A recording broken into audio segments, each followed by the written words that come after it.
So who do the markets want in the Fed chair position? What's really at stake in that race? And how much risk is there in the AI trade right now? Let's bring in Peter Boockvar. He's the chief investment officer at OnePoint BFG and a CNBC contributor. And Matthew McLennan is co-head of the global value team at First Eagle. By the way, lead manager, 5-star rated Morningstar fund, First Eagle Global Fund, up 19% this year, outperforming the S&P. So you get a little pat on the back. And you can go first, Matt. I mean, who would you like to see in the Fed chair position? And are you worried about an AI bubble?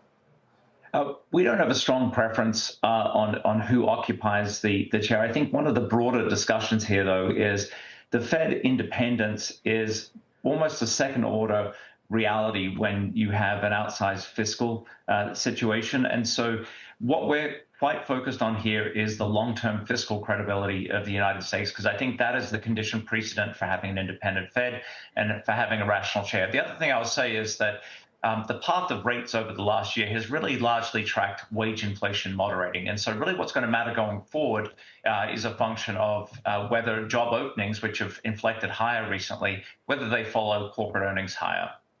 I like what you're saying there. What do you think is going on with the behavior of silver, gold, the weaker dollar? Is that all part of the fiscal story or no?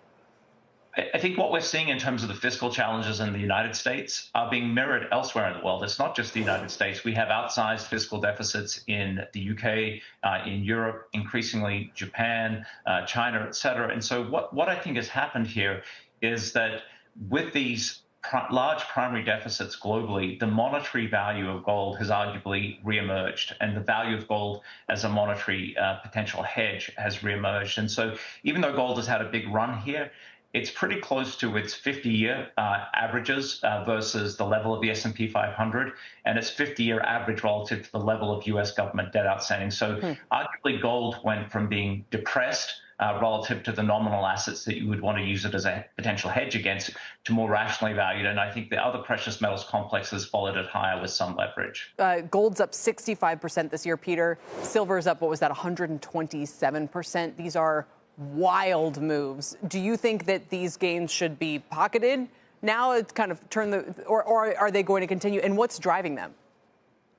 I think it does continue. And there's no doubt that a lot of the gains that have taken place have pulled forward some of the future gains. But I think that the bull market is still intact. I mean, I think the noteworthy thing this week was what we heard over the weekend when the EU officially indefinitely froze 210 billion euros of Russian central bank assets.